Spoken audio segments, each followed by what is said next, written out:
Hi, I'm Jamie, I'm Kate. and we're here to talk about The Adventures of Tom Sawyer by Mark Twain. Classic. Yes, a classic, yes. It's funny, I'll start with a quote by Mark Twain. He said, classic, in quotes, a book which people praise but don't read. Which I feel like a lot of classics I haven't read because you're too scared to read them. When you hear the word classic, you think, it's going to be hard. Well, or we read them in high school, True. And you read them, but you didn't really Appreciate them. Maybe didn't. I didn't. Definitely didn't appreciate them in school. No. I would read the Cliff's Notes just to get through some of them. Right. You know what I mean? But don't want to do that Squeeze anymore. by. Yeah. Skim. And I do appreciate them a lot more. Yeah. We've read a lot of classics in the last year of doing this. Yeah. So this was a good one. I listened to it while I was reading with my eyes because of the voices and the way they talk. I couldn't quite get that in my own head. I started with my eyes, and then you said that, and so I'm like, I should do that too. And then I kind of got too busy, and I just listened to the rest. Yeah. So. But it did help, I think, to listen. Yeah. Oh, and the version I listened to was really good. Yeah, me too. I liked the guy. He changed voices with every character, and and just like the twang of the way they spoke. Yes, the accent or the.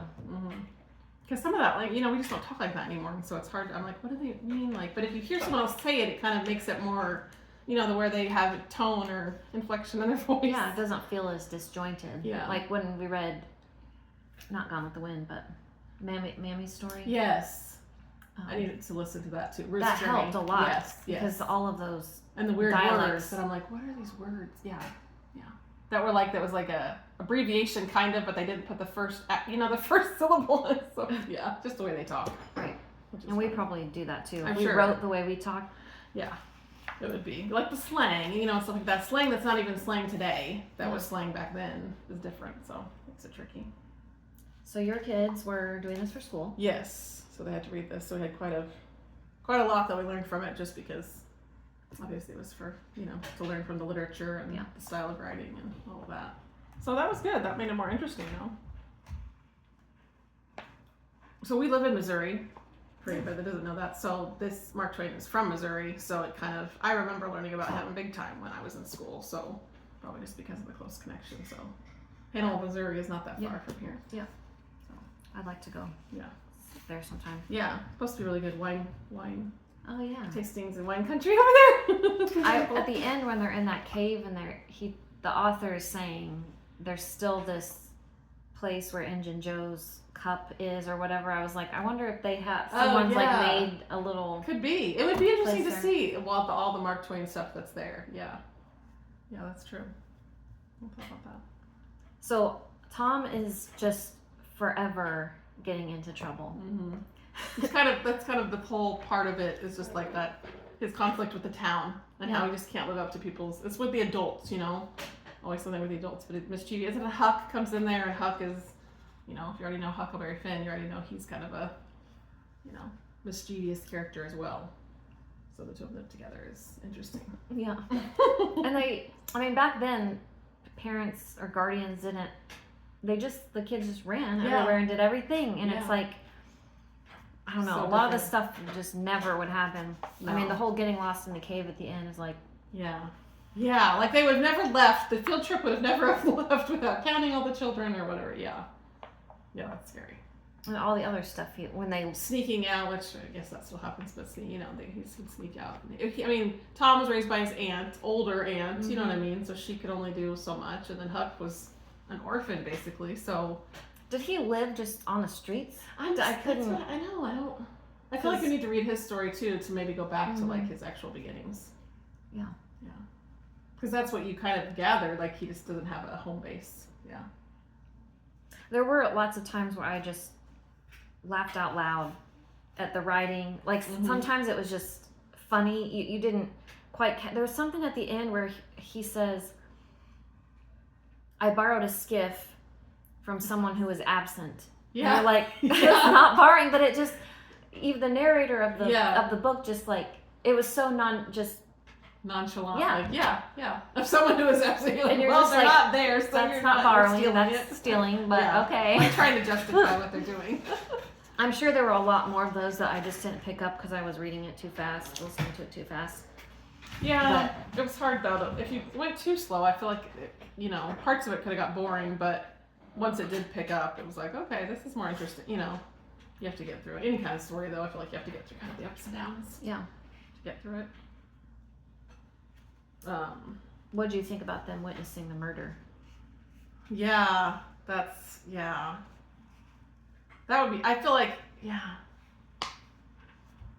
then too, it's probably not as even, they probably didn't see that kind of stuff nearly as much as we think about today. We watch turn on the news and there's, you know, all this, we're not seeing it firsthand, but you know what I mean? Like, I felt, Why did they do this oath that they wouldn't tell anyone? I think they were too scared that they were going to get, you know, killed, that the killer would come after them. Like, once they've seen something and no one was caught, then what's going to happen to us if we say something, that fear? Didn't remember, if I've read this before, I didn't remember kind of how it turned out, but I kept imagining that they would see, who was the guy that was blamed? The old man. Muff Potter. I kept thinking that they were going to see him get, like, on trial and get blamed, and then they were going to be like, their consciences would say, he didn't do it, and they would come forward. Yeah. And then it was like, it didn't happen like that at all, and it was just really short, like. Well, Tom did have to I mean, he did. But who? He just, I guess it talked about, like, it didn't really say how he did it, but he must have gone, it alluded to it the night before. He had went to with the lawyer, the prosecutor, or somebody, and decided to tell. But who told that he was there? That he would have known? Because they just call him as witness, and he's like. True. I thought maybe it was his brother. Oh, yeah. That was like, because you could tell Sid was suspicious. That's true. I didn't think about that. He had snuck out that night. I thought maybe Tom himself, decided, like maybe it was just eating him up too much. Yeah. Decided to do the right thing. Yeah. Because this whole book is like his internal conflict about, is he selfish or is he going to do the right thing, you know, for others and put others before himself. So maybe that was a time when he was like, because especially if it's eating you up. Yeah. Like, it's only going to get worse. And then you're going to see this guy suffer. And he cared about him. He would bring him gifts in the jail, you know, like food and things like that. So.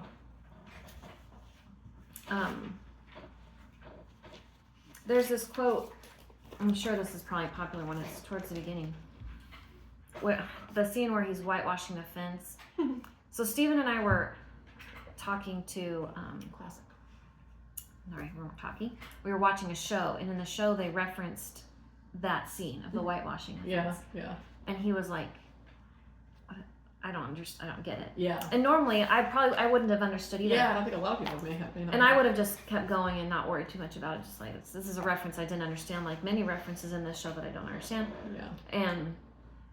But I just read that part, and so I just told him why they were saying that. Yeah. But this is related to that. It was about work. He would now have comprehended that work consists of whatever a body is obliged to do, and that play consists of whatever a body is not obliged to do.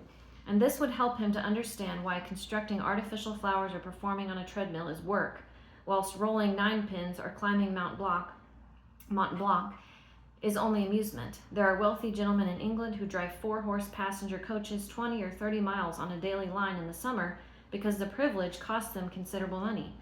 But if they were offered wages for the service, that would turn into work. Then they would resign. Mm-hmm. That first part of that quote, like what a body is obliged to do, that was on one of the girls' review things. It stood out. Yeah. It's funny because you see that in the end. He's like, "Oh, I'm so privileged to be able to whitewash this fence. Like, I'm sorry, you can't do it. Yeah. It has to be me because I really wanted to." Yeah. And then he gets like paid. He gets paid to let them watch them do it. the work. Exactly. Smart though. He is very clever and smart. Like you gotta give him that much. He figures it out. Enterprising. Yeah, enterprising. There you go. Yeah.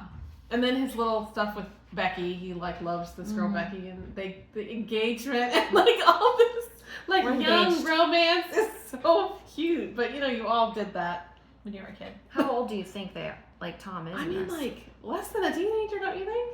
I mean, I was thinking 12. That's what I was thinking. Yeah.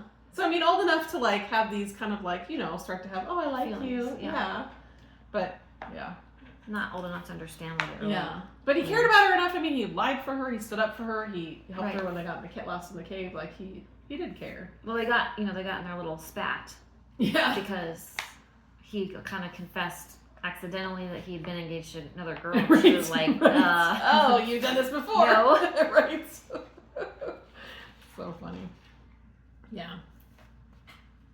Yeah, the humor, the satire, we talked about that, how there's the satire, the use of humor and exaggeration, the foolishness of all the people in the town, and Aunt Polly, superstition, you know. Why is Aunt Polly not more angry when they run away for days and then come back and they're like at the funeral? This whole time I was like, she was so sad. This is a fake. Like, they know that they're not missing. They're just gonna like pretend. But then when he came and he heard her how upset she was, he should have just come out then and said, "No, I'm okay, Aunt Polly." Because he liked everything she said. Have a funeral after like 3 days of being missing. I'm like, really? With no bodies. I mean, they at least could have, Yeah. The same when they're in the cave. In the cave, they like stop searching. 3 days or something. Yeah. And I'm thinking, there are people today that lose people and they never stop searching. On that missing list forever. Yeah. And some of them come up 30 years later. Yeah.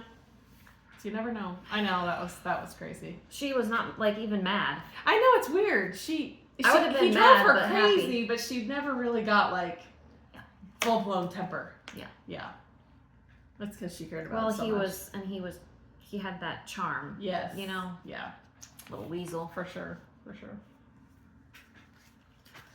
Oh, goodness. Yeah. There was some, this was kind of a controversial book for lots of reasons. There was racism, which it definitely stood out, but it didn't offend, I don't know. It wasn't as offensive as I've had other before. Books, yeah. Right. And talked about religion, and Twain kind of has this satire of religion, just mostly small town American Christianity. I think it's more that like hypocritical, or people that are just like, oh, they're big, and then they go home and do, other things. Yeah. All show. Yeah. So that was interesting. Because that one scene, how it was like everybody went and got religion or whatever, it was like, it's funny.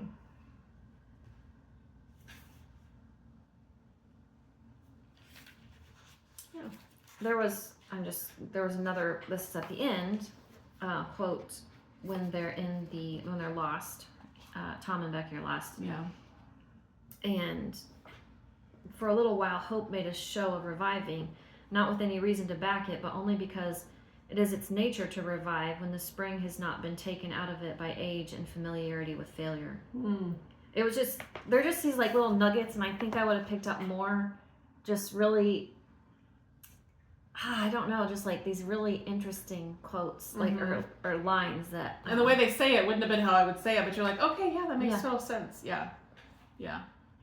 He just had a way to just turn a phrase. I don't know, just nice. Definitely, a good author. It talked about well-written literature. This talks about like the characters. The characters were well-written. We always talk about that a lot in a lot of our books. Like sometimes we're like, I wanted more to learn more about the character. So it talks about how they're essential to good literature. We read novels to see and understand how other people think and understand how humanity works. By analyzing the characters, we can also understand more about the message the author is trying to communicate. So it helps even more just with the whole story when when it's good literature, when it has that good. There's like a depth of the character.